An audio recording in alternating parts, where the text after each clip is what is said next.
When did you start doing that, where you would take each arrest of a pastor in Greenville and check the BJU yearbooks? That was about 2010 I started doing that because people would cast doubt. Well, he didn't attend. You don't know that. There's a lot of gaslighting. And so evidence is important. There are a lot of graduates with a lot of problems, and Myron Trabagian is one of them.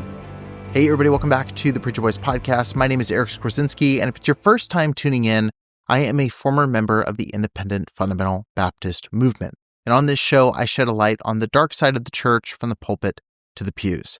Today, I'm going to be talking about two stories, one of which I covered in depth over on my Substack involving the former camp director for Bob Jones University, Stephen Kopp. For those of you that haven't read the story yet, here is the breakdown.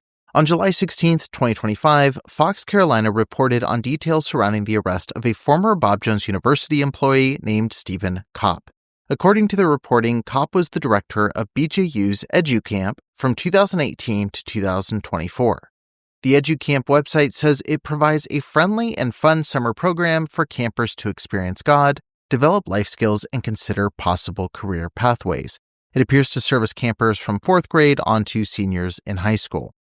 The arrest warrant states that during the latter part of his tenure, from November 2023 to February 2024, Kopp was allegedly engaging in multiple sex acts with a teen victim. The victim was allegedly under his guardianship at this time. He was charged for criminal sexual conduct with a minor or attempt, victim under 16 years of age, second degree. Records show that Stephen Kopp was arrested on April 16, 2024, and was released on a $25,000 bond the same day. Bob Jones University released the following statement to the press. We are aware of the serious allegations involving a former employee. We have fully cooperated with law enforcement throughout their investigation and continue to encourage anyone with relevant information to come forward. Since the alleged crimes were not alleged to have occurred on campus or to have been related to his employment, they do not fall within the annual higher education reporting requirements established by federal law. Our prayers are with all those who may be affected, and we pray that justice will prevail. As legal proceedings remain ongoing, we will not provide any further comment at this time. I was personally very perplexed by the inclusion of this line that says, since the alleged crimes were not alleged to have occurred on campus or to have been related to his employment, they do not fall within the annual higher education reporting requirements established by federal law. My understanding is that they are claiming that they have no legal requirement to include this incident in their annual Clarity Report that publicly discloses crime statistics relating to the college. I reached out to Bob Jones University for clarity on this, and I'll update if I receive a response. Regardless of whether or not there is a legal requirement for the school to disclose this information, I would think that they would feel a moral obligation to. This is not only a staff member. This is a camp director of 6 years who likely bore responsibility for hundreds of underage campers during his time of employment. I would hope the college is actively informing the families of past campers in addition to cooperating with law enforcement on the current case. After I reported on this story on Substack, I connected with Dr. Camille Kaminski Lewis, who is the author of Clandamentalism, Bob Jones at the Intersection of Revival, Politics, and White Supremacy. She's been documenting stories connected to Bob Jones University for a long time, and I wanted to get her feedback on this particular case. So I've been doing the documentation of BJU at WutBJU.org, WUTBJU.org, for 10 years. And I say that it's the oldest and the latest about Bob Jones University. So it's 10 years. So people have, people that are in the community, in BJU's community, trust me. Yeah. They know I'll keep their identity safe. And so I had a parent from Bob Jones Academy message me on Monday, June 23rd, so a month ago now. And they said, have you heard about this? My children just told me about it and they're a little upset. So the next day, the 24th of June is when I reported it. I looked at the arrest record on the county website, got all that data, tried to look at the law. I looked at where he worked, from archive.org. Listed it all out. Then I thought, you know what, this is of local interest and the news isn't reporting it. So I went to Reddit to the subreddit Greenville. And I think that eventually got to Fitz News. Eventually, Fox Carolina picked it up. The first alert for you right now at 5 o'clock. This on the arrest of a former Bob Jones University employee. Do you know anything else about Stephen Kopp? Did you come across anything else aside from, I mean, the piece that stood out to me is that, again, the statement really kind of dismisses how connected he was and the reality of this. What else came out during your research? In the Marshall Islands, he was a principal right out of pre-graduated, principal of a Baptist Christian Academy. Then in 2016, he moved to Maranatha Christian Academy in Georgia, and they've changed their name since then. In 2018 is when he arrived and he did both the Bob Jones Academy's after-school program and the Bob Jones University's summer camp program. So he was working full-time in either of those organizations. He got a grad degree from Bob Jones in 21. Yeah. And then poof, he was gone. He was not working at Bob Jones in the fall of 24. I mean, you probably know as well as I do, like there's rarely ever just one victim. This is something where I think there's an obligation morally, if not legally, for an institution to reach out to any past places and students and parents and see if something's happened. Do you know if that's happened from BJU?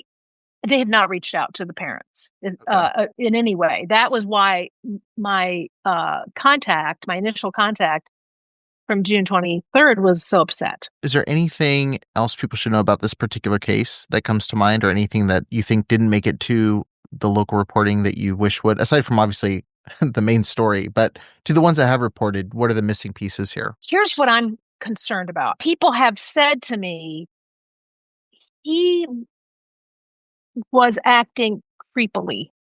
That's all they've said. Now acting creepily is not a crime. Yeah. But I'm wondering if there are victims out there that have not had the opportunity or the courage yet to speak up. After we finished discussing Stephen Kopp's story, we turned our attention to another recent arrest, this time involving Myron Trabagian, a longtime pastor and Bob Jones grad. I asked her how she first made the BJU connection, and what she told me added a whole new layer to this case. So this is Myron Trabagian. The article was from June 12th, 2025, and he was pastoring a Southern Methodist church, which is why he bounced right off my radar. But there's a Bob Jones University connection.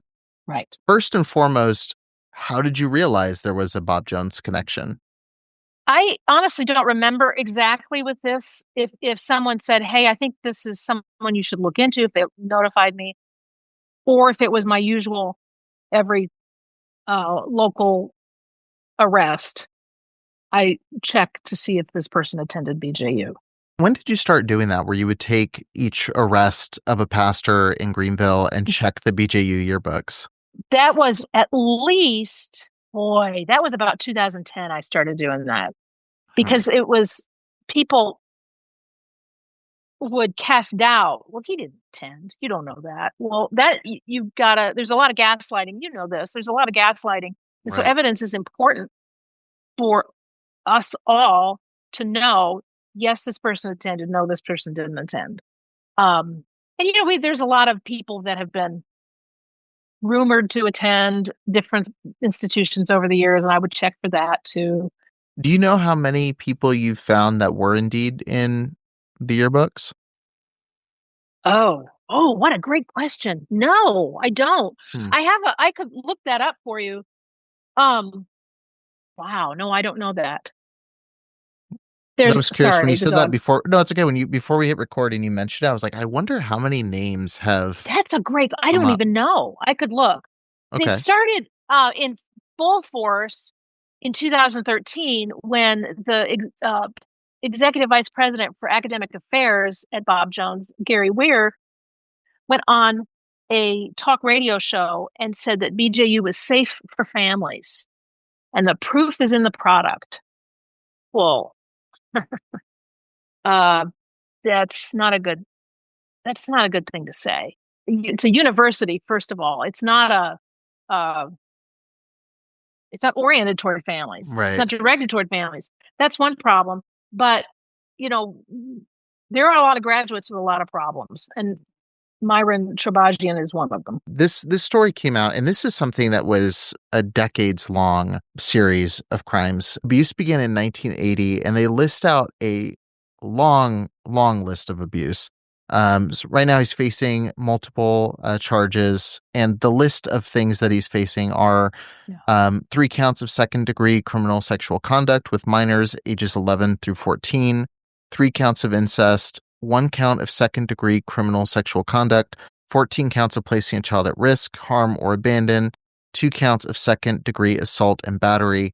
And his wife is also being charged on 14 counts of placing a child at risk, harm, or abandon, and 2 counts of accessory after the fact of felony. And they're both denied bond on May 23rd, which is a sentence I always love to see. According to the arrest warrants, Myron forced one of the children to, quote, search dumpsters to eat rotten and discarded food. Another arrest warrant alleges that Myron beat a child with a belt to the point that the child lost consciousness. In another instance of alleged abuse, Myron stripped a child to their underwear and tied the child to a basketball post. He then hit the backside of the child more than 50 times with a belt. Additionally, Myron is accused of breaking a coffee mug over the head of a child, which later led to the child's diagnosis of epilepsy. According to one of the warrants, Myron killed a child's dog and forced the child to bury the dog. And Myron also ran over a child's pet kitten and shot the kitten in the head while the child was present. That particular account stood out to me, one, because it's cruel and horrifying, but also it reminded me a lot of Jocelyn Zichterman's book, I Fired God, which was one of the first books that I read coming out of the independent fundamental Baptist movement. And she recalls a very similar story with her father involving her cat. And it's amazing. I read that book I was either still in high school thinking about leaving or had just left. I think I just graduated when I read it.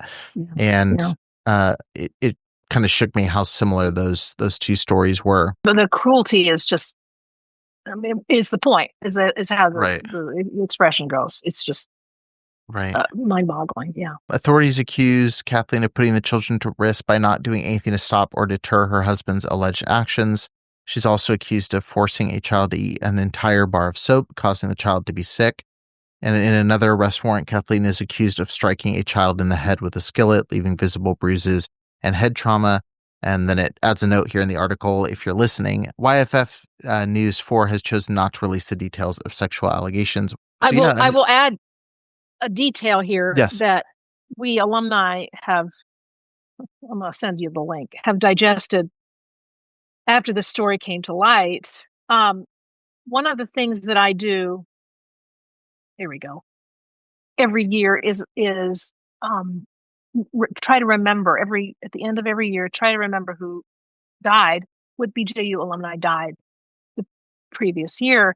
And so this link that I just sent you is for a person who died in 2022. And if you look, you see his name. He was the adopted son of Myron Trabagian.